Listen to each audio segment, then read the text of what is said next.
Hello friends, part 3 में आपका स्वागत है। Foreign exchange. ठीक है। पार्ट पार्ट दो पार्ट हमने कर दिए थे। अगर आपको याद हो, हमने पार्ट 1 तो काफी आराम से किया था। पार्ट 2 में थोड़ी स्पीड बढ़ा दी थी मैंने, क्योंकि पार्ट 2 में क्या था, दो डिफरेंस पढ़े थे हमने। ठीक है। और साथ में थोड़ा सा फ्लेक्सिबल एक्सचेंज रेट के मेरिट डिमेरिट पढ़े थे। तो हमने डिफरेंस में थोड़ी स्पीड इसलिए बढ़ाई थी क्योंकि वो ऑलरेडी हमने कवर कर लिया था कि फ्लेक्सिबल क्या होता है और हमारा फिक्स्ड क्या होता है। ठीक है। तो फिर दोबारा वही स्लो स्पीड पर आ जाते हैं। और अब हम पार्ट 3 स्टार्ट करते हैं। पार्ट 3 और उसके बाद एक पार्ट 4 और बनेगा, देन पार्ट 5। हाँ, 5 पार्ट में कंप्लीट हो जाएगा। डन। तो देखो यहाँ पे क्या है, पार्ट 3 की अगर हम बात करें तो उसमें लिखा हुआ है sources of demand of foreign exchange, यानी डिमांड ऑफ फॉरेन एक्सचेंज, और दूसरा है सप्लाई ऑफ फॉरेन एक्सचेंज। ठीक है। पेपर में कई बार पूछे जाने वाला क्वेश्चन ये भी। डन। तो देखो हम इसको किस तरह से याद करेंगे। देखो इसके मैंने एफ तक पॉइंट लिखवाए हैं और उसके भी मैंने एफ तक पॉइंट लिखवाए हैं। ठीक है। तो आप कोई से भी, क्या नाम है, चार पॉइंट्स के आसपास 5 पॉइंट जो है याद कर लेना। डन। काफी आसान से पॉइंट्स हैं। देखो सबसे पहले लिखा हुआ है कि डिमांड ऑफ फॉरेन एक्सचेंज की डिमांड क्यों की जाती है। सपोज करो, ठीक है, इनको याद करने का बड़ा आसान सा तरीका, अगर आपने एक याद कर लिया दूसरा बिल्कुल आराम से याद हो जाता है। तो इसलिए मैंने जानबूझ के रुको आगे पीछे साथ में लिखा हुआ है, आमने सामने लिखा हुआ है। तो देखो हम क्या करने वाले हैं, हम पढ़ेंगे हमें फॉरेन एक्सचेंज की डिमांड हम क्यों करेंगे। यानी हमें, अगर हम अमेरिका जाना चाहते हैं, ठीक है, या अदर कंट्रीज में जाना चाहते हैं, तो हमें फॉरेन एक्सचेंज डिमांड करनी पड़ेगी। क्लियर है बंटा। ठीक है, कि अगर हम बाहर कंट्रीज में जाते हैं तो हमें फॉरेन एक्सचेंज की पहले डिमांड करनी पड़ेगी। तो डिमांड करने के लिए देखो उसने क्या बोला है, sources of demand of foreign exchange क्यों की आती है। नंबर 1, फॉर इंपोर्टिंग, यहाँ पे इंपोर्ट लिखा हुआ है, of goods and services, for importing goods and services, यानी अगर आप बाहर कंट्री से अगर गुड्स या सर्विसेज अगर आप इंपोर्ट करते हो, ठीक है, सर्विसेज में रेंडेड वर्ड यूज होता है, बट अभी हम जो बोल रहे हैं सुनो, for importing goods and services, यानी अगर आप बाहर कंट्री से इंपोर्ट करते हो गुड्स एंड सर्विस, तो उसका मतलब आपको वहां पेमेंट करनी पड़ेगी। और अगर आप पेमेंट करते हो तो रुपए में तो करोगे नहीं, उन्हीं की कंट्री की करेंसी में आपको पेमेंट करना पड़ेगा। इसलिए आपको पहले उन कंट्री की करेंसी का क्या करना पड़ेगा, डिमांड करना पड़ेगा। तो इसलिए लिखा हुआ है डिमांड ऑफ फॉरेन एक्सचेंज। इसका मतलब अगर आप इंपोर्ट करते हो गुड्स एंड सर्विसेज बाहर से, तो आपको पहले डिमांड करना पड़ेगा फॉरेन एक्सचेंज की, ताकि आप उनको पेमेंट कर सको। Number 2, for making transfer payment, यानी आप ट्रांसफर पेमेंट करना चाहते हो, आप पेमेंट करना चाहते हो इन द फॉर्म ऑफ, आप चाहे गिफ्ट देना चाहते हो, डोनेशन देना चाहते हो, रेमिटेंस देना चाहते हो फैमिली को, यानी फैमिली को कुछ पैसा भेजना चाहते हो बाहर कोई देश में, आप अमेरिका मान लो आपका कोई दोस्त है, उसको आप गिफ्ट देना चाहते हो, कोई डोनेशन वहां देना चाहते हो, तो रुपए में तो दोगे नहीं, उन्हीं की कंट्री करेंसी में दोगे। इसलिए कहते हैं कि पहले आप डॉलर की डिमांड कर लो, देन उसके बाद उसको दे देना किसी को भी। इसलिए हम पहले फॉरेन एक्सचेंज किया करेंगे, डिमांड करेंगे, यानी हम पहले मांगेंगे देन उसके बाद देंगे। मांगने का मतलब ये नहीं है कि हाथ वाला ना, आपको क्या है, रुपए देना है। ठीक है, जो भी एजेंसीज होती है उनको रुपए देना, वो आपको कन्वर्ट करके डॉलर दे देंगे। इस तरह से हम बात कर रहे हैं यहाँ पे। ठीक है, अभी ज्यादा डीप मत जाना, वैसा सब ऑनलाइन हो जाता है सारा काम, बट अभी यहाँ पे ध्यान देखो। तो for importing goods and service, यानी गुड्स एंड सर्विस को इंपोर्ट करने के लिए इसने बोला डिमांड करनी पड़ेगी फॉरेन एक्सचेंज की। नंबर 2, अगर आपको पैसा बाहर गिफ्ट की फॉर्म में, डोनेशन की फॉर्म में, रेमिटेंस फैमिली की फॉर्म में अगर देना है, तो आपको डिमांड करनी पड़ेगी फॉरेन एक्सचेंज की। अगर आपको परचेज करनी कोई भी एसेट, चाहे वो शेयर्स हो, बॉन्ड्स हो, यानी डिबेंचर्स मान लो, शेयर्स है, डिबेंचर है, लैंड है, अदर इन्वेस्टमेंट, कोई भी इन्वेस्टमेंट अगर आप बाहर अगर करना चाहते हो, अगर बाहर जमीन खरीदना चाहते हो, कुछ भी करना चाहते हो, तो उन्हीं की कंट्री करेंसी चाहिए होगी आपको वहां करने के लिए। तो इसलिए आप पहले डिमांड करोगे। Number 4, for lending money, lending मतलब होता है देना, लैंड मनी मतलब देना, या फिर आप रिपेमेंट करना चाहते हो, फॉर मेकिंग रिपेमेंट, या फिर आप कुछ पेमेंट करना चाहते हो फॉर टू फॉरेन कंट्री, जिसका मतलब आपने पहले वहां से कभी मान लो थोड़ी लोन वोन कुछ लिया होगा, अब आप वहां पे रिपेमेंट करना चाहते हो उनके, तो गारंटीड उन्हीं की कंट्री करेंसी में करोगे। तो यहाँ पे भी इसने बोला आपको डिमांड करना पड़ेगा। यानी लैंड पैसा देना चाहते हो तो डिमांड करो, या आपने पहले उनसे लिया था अब देना चाहते हो, रिपेमेंट करना चाहते हो, तो भी आपको पहले डिमांड करना पड़ेगा।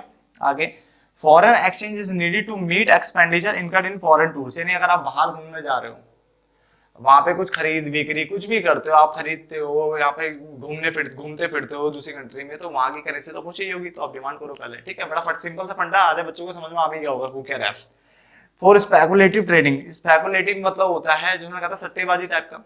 ठीक है ना, तो स्पेकुलेटिव एक्टिविटीज अगर आपको करनी है बाहर अदर कंट्रीज में, अगर आपको करनी है, तो पहले वहां की कंट्री करेंसी ले लो, देन उसके बाद कर लो। सिंपल फंडा। तो फटाफट से साथ के साथ देखो, एक बार रिपीट कर लो। For importing goods and service, यानी गुड्स एंड सर्विस को इंपोर्ट करने के लिए आपको डिमांड करनी। नंबर 2, अगर आपको गिफ्ट, डोनेशन या रेमिटेंस अगर बाहर भेजना है तो डिमांड करो पहले। अगर आप कोई एसेट्स वैसेट्स कुछ भी खरीदना चाहते हो, इन्वेस्टमेंट करना चाहते हो, तो आपको पहले वहां की करेंसी लेनी पड़ेगी, आपको पैसा वहां देना है, या फिर आपने कोई रिपेमेंट करनी है तो भी बाहर अगर कुछ भी करना है तो आपको पहले डिमांड करनी पड़ेगी। फॉरेन टूर्स यानी अगर घूमने फिरने जा रहे हो तो आपको बाहर की करेंसी की जरूरत पड़ेगी तो डिमांड करनी है, और स्पेकुलेटिव ट्रेडिंग के लिए भी आपको डिमांड करनी पड़ेगी, आप बाहर ये पैसा लगाओगे। आगे आ रहा सप्लाई। जब हम सप्लाई पढ़ेंगे ना तो हम ये पढ़ेंगे कि बाहर वाले बंदे हमारे यहाँ आ रहे हैं बात समझना, हम ये पढ़ के याद करेंगे तो आसानी याद हो जाएगा कि बाहर वाले बंदे हमारे यहाँ आ रहे हैं, इसका मतलब पहले हम उनको रुपए देंगे ताकि वो यहाँ पे खर्च कर सकें, ठीक है। तो लिखा हुआ for exporting goods and service, अगर हम गुड्स एंड सर्विस एक्सपोर्ट करते हैं, मान लो किसी भी कंट्री को हमने एक्सपोर्ट किया तो वहां से पैसा आएगा, तो हम बोलेंगे किस में हमें पैसा चाहिए, हमें तो रुपये में चाहिए, तो हम क्या बोलेंगे, पहले उनको सप्लाई करेंगे देन वो हमें पेमेंट कर देंगे। क्लियर है, हम उन्हें सप्लाई करेंगे का मतलब वही चीज है, वो एजेंसी से पहले रुपया मांगेंगे देन हमें पेमेंट कर देंगे। आगे चलते हैं, फॉर रिसीविंग, अब इस बार रिसीव कर रहे हो आप, पिछली बार क्या था आप बाहर दे रहे थे, इस बार आपको मिल रहा है, क्या मिल रहा है, गिफ्ट मिल रहा है, डोनेशन मिल रहा है, रेमिटेंस फैमिली इंडिया को मिल रहा है ना, आपके होम कंट्री को मिल रहा है ना। इसका मतलब क्या हुआ, पहले आप सप्लाई करोगे यानी उनको पहले वो पैसा प्रोवाइड कराया जाता है, देन उसके बाद वो पेमेंट करते हैं। फॉर परचेजिंग, आप परचेज करना चाहते हो, वही शेयर्स बॉन्ड इन्वेस्टमेंट कहीं भी, कौन कर रहा है, फॉरेन कंट्रीज परचेज कर रही है, कहां कर रही है, होम कंट्री के अंदर, यानी इंडिया के अंदर आकर के यहाँ पे कुछ परचेज करना चाहते हैं तो रुपए की जरूरत पड़ेगी उनको, ठीक है। तो पहले हम सप्लाई करेंगे। Then borrowing money, money borrow किया, बात समझना, मनी बोरो किया, और फॉर रिसीविंग रिपेमेंट, या वहां से कोई रिपेमेंट आ रही है, देखो आपने बोरो किया आपके पास आ रहा है, आपने रिसीव किया कोई रिपेमेंट, वहां से किसी ने पेमेंट किया आपको रिसीव किया हो फ्रॉम फॉरेन कंट्रीज, तो अगर आपको भी है तो गारंटेड है रुपए की फॉर्म में करोगे तो पहले वहां सप्लाई होगा यानी वो चेंज होगा, देन उसके बाद आपको मिलेगा।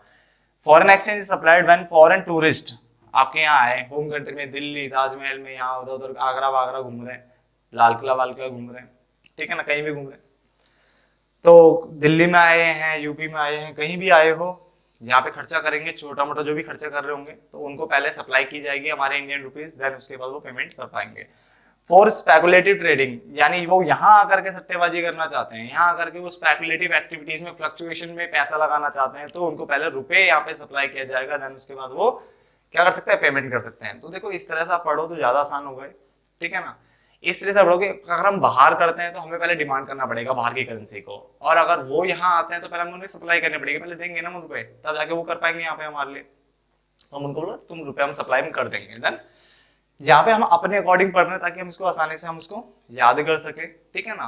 अगर कोई दिक्कत हो तो मुझे प्लीज कमेंट बॉक्स में बताओ उसके बारे में, क्योंकि हमने इसी वे में अगर हम इसको पढ़ते हैं तो काफी आसान हो जाता है। देन आगे बढ़ते हैं, आप इसे नोट डाउन कर लीजिए जब तक।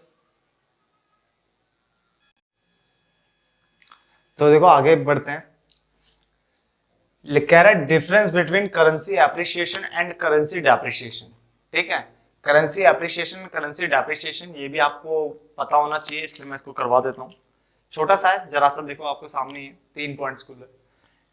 एप्रिसिएशन एंड डेप्रिसिएशन यानी करेंसी एप्रिसिएशन करेंसी डेप्रिसिएशन होता क्या है, देखो बच्चे ने थोड़ा सा गलत वे में पढ़ लेते हैं, ध्यान से देखना। देखो लिखा हुआ है it is a situation of fall in exchange rate, यानी एक्सचेंज रेट का गिरना। इसका मतलब क्या हुआ, जब आपकी करेंसी एप्रिशिएट होती है, यानी मजबूत होती है, तो एक्सचेंज रेट आपका फॉल हो जाता है। इसका मतलब क्या हुआ कि अगर मान लो कि $1 खरीदने के लिए, सपोज करो $1 खरीदने के लिए आप 75 रुपया देते थे, 75 देते थे, और आपकी करेंसी एप्रिशिएट हो रही है, मजबूत हो रही है, इसका मतलब आप 75 थोड़ी ना दोगे, आप क्या दोगे, आप कम दोगे, क्या दोगे, कम दोगे। तो एक्सचेंज रेट मान लो थोड़ी देर 75 से 70 हो जाता है, थोड़ी देर के लिए 75 से 70 हो जाता है, इसका मतलब $1 कितना रह गया, 70 रह गया, क्योंकि आपका रुपया क्या हो गया, मजबूत हो गया। तो यहाँ पे हम बोलते हैं कि जो एक्सचेंज रेट है वो क्या होता है, यहाँ पे फॉल हो जाता है, एक्सचेंज रेट क्या होता है, फॉल हो जाता है।